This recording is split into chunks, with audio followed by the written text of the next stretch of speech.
Okay, so we're going to make crepes. A lot of people have been asking me how I make crepes. And so it's a recipe that's kind of been handed down.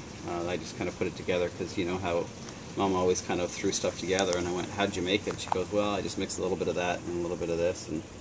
And so the recipe I've come up with, and you can kind of boil it down a bit, but it's basically 12, 3, 2, 1. So 12 eggs, 3 cups of milk, 2 cups of flour, 1 cup of sugar. Not necessarily in that order.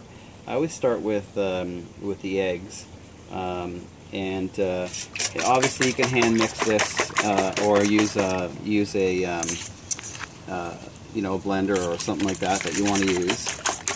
But I think one of the important things at the beginning is that if you want to, now you can add, if you want, butter at the beginning into the mix if you want. It makes it really good for cooking. There's probably about 3 tablespoons of butter there that's been melted. And but if you're going to use butter and put it in the mix, it needs to go in with the eggs. So it's a special celebration today, so I'm just going to put that cooled melted butter into the eggs. And for those of you that do a lot of cooking, it's kind of, you just know that any oils will mix in when you're doing the egg part. So the next stage is I always kind of throw the flour in at this stage. I don't put it in, like sometimes people put all the liquids together, like all the milk, but that becomes too much liquid, and then I can't make if I'm doing it by hand, I really can't kind of blend the flour in. So this way there's enough, let me say, resistance when there's very little flour, very little liquid. So like I said, you can do all this in a, I don't know, not even a food processor, but a blender. I used to do it in kind of the bullet kind of thing. But you can see how the flour really gets mixed in here. And it's not like pancakes when you make pancakes, normal pancakes, where you have to worry about, you know, how much do you stir the flour in, like how much do you mix it. It's not a big deal. I've never found it to be a big deal here. So you notice it's really thick. This will not be thick at all. As we start mixing things in, you'll notice crepes becomes a very, very liquidy mixture. It'd be almost like water. So just while we leave this for a quick second, let's just go over. I'm just going to put the frying pan on. And just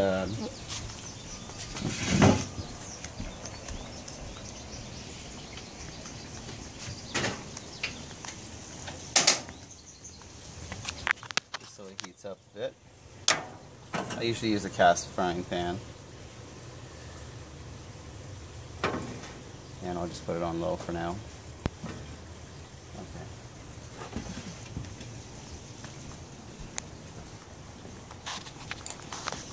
Okay, so what I'll do here is I'm just going to add the sugar, just to put all those ingredients in.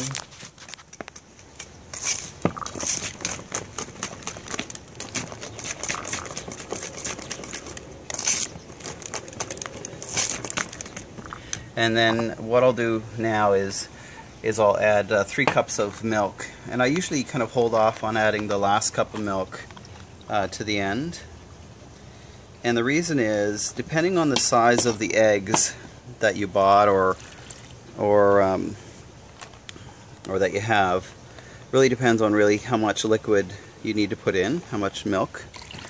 So this is a 1 cup measuring cup, and we'll put in, say, 2.5 cups kind of for now in here.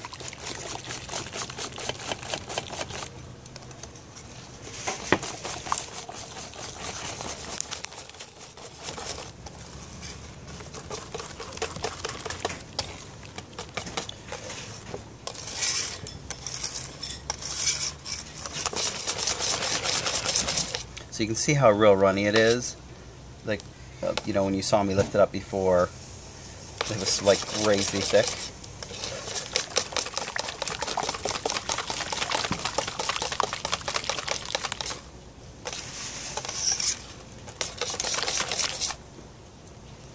So this looks quite good.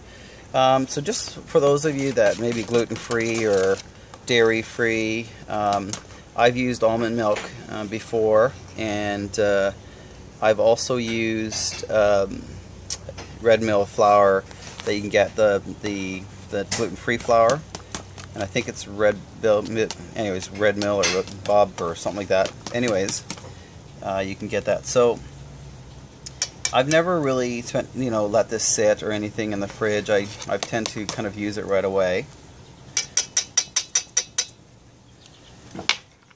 Now you can, if you wish. One of the things with this recipe is it tends to settle as you're kind of cooking it, or as you're waiting to pour this into the pan, scoop by scoop. It tends to settle to the bottom, and so you need to always stir it. So you'll kind of see me stirring it before we put it in the frying pan. And the other option you have is you have an option, instead of using a ladle, you have the option to put it into a maybe a container like this, and then pouring this into your frying pan. So you have that option as well, to put it into some kind of a container. But we'll use this for now. Hopefully that works. And this will be, I'll use this to stir it as we move along. So let's see.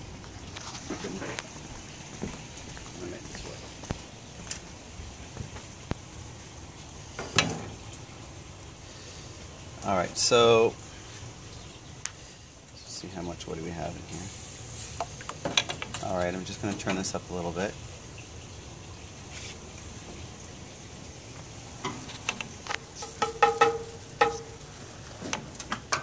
So this is a real favorite during the holidays when everybody's at home and you want to celebrate together. As you get better at this, you may want to run 2 frying pans on the stove. We're doing this outside, just as a beautiful morning, and it's just a great opportunity to cook outside here.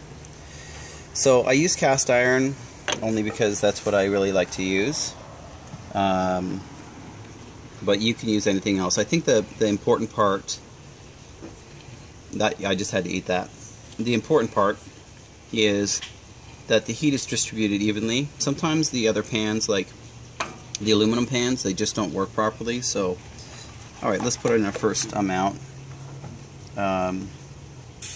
Sometimes you really have to experiment. So there's the amount that I put in. And actually I'm going to get a hot pad because this is getting warm. And so I'm just going to, swirl that around a little bit. It's not like a normal pancake where everything kind of gets, the bubbles come up, but that's a good indication. I do use sometimes my hands, and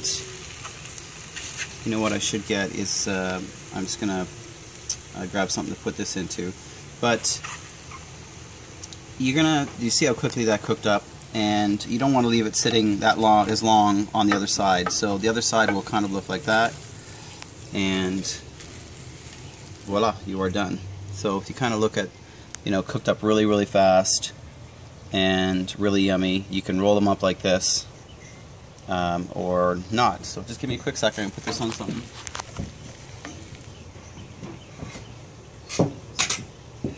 Okay, so just for now, I'm just going to put it on this breadboard, just so we have something to put it into. Also, just stay tuned for a second.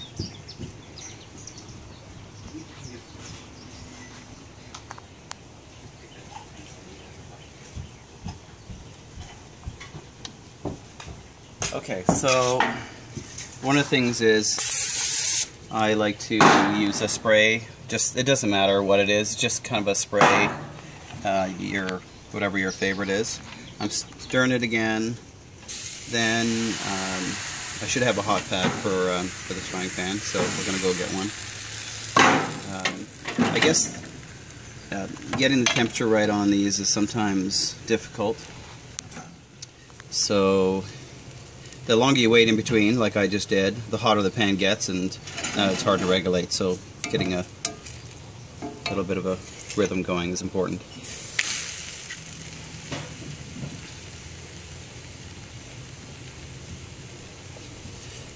Okay, so that was right. If you leave it in too long, then it really dries out. And you know, as you've made eggs before, it's, you know, it doesn't take much to cook an egg. So stir it up, throw a little bit in. You don't need a lot. And here it looks like I put too little batter in, so it didn't go all the way around. But you can really see there kind of how quickly it cooks up. And the frying pan can be any size, it doesn't really matter. Sometimes I've made them, you know, really small. This is just probably shy of a 12-inch pan, but I've made it in a, you know, really small one too. So you can lift up the edge. It's not hot because there's not a lot of oil in the pans, you know, and my hands aren't that sensitive to heat, so I kind of see I'll use my hands. But they're cooking up really nice.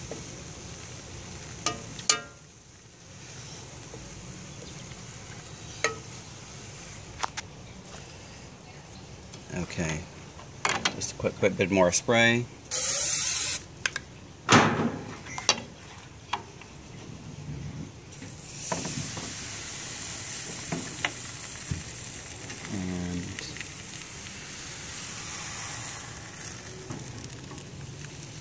And really simple to do.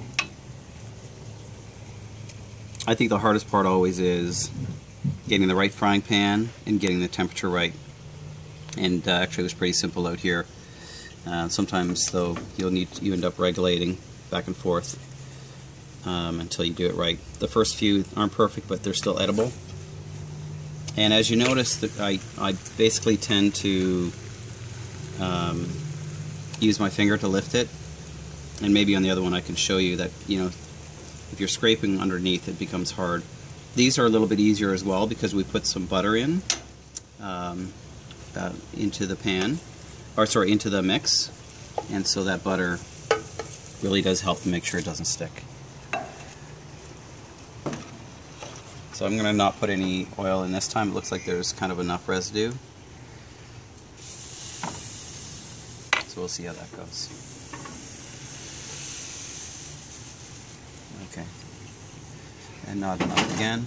No big deal. It's still edible. Sometimes we make faces with these things, right? So, kind of like I was saying before, and you know, if it doesn't just come off really easy like this, then there's not enough oils in the pan, because you shouldn't have to kind of scrape this off at all. If you want to use two of these spatulas instead of your hand, just to lift it up and get underneath, and then flip it over, and I always use my hand to straighten it out. I'm sure there are gloves out there that can protect your hand. But so that's basically it. What we'll do is we'll add on kind of how we decorate them. And you can eat these cold with, there's got sugar in these, but you can make them without sugar. And it's the sugar that causes them really to brown up like this. So without the sugar they won't brown up as much or take longer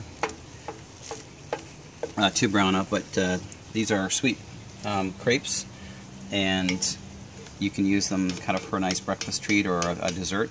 But you can make them also without sugar. And without sugar you can use like a seafood, something like seafood in the inside or anything like that. So let's use a full ladle. So this is kind of the full, so this one's a little bit thicker, so we'll see what that looks like.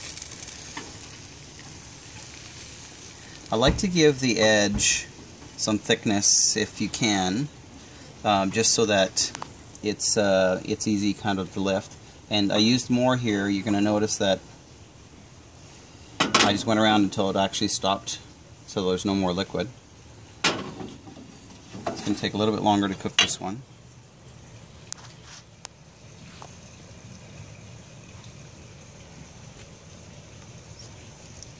yeah, some bubbles coming out there, and you'll see that when I lift this, and this stuff really holds together well. You'll notice that if you're making the mix and you know, it starts to fall apart, it's probably because there's not enough flour in it, or you made it too thin, like it's too liquidy.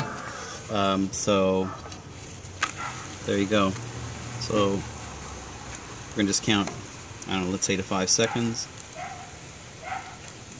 and that should be enough. Basically, almost before you flip it over, it's really done. It's just giving it a little bit of color.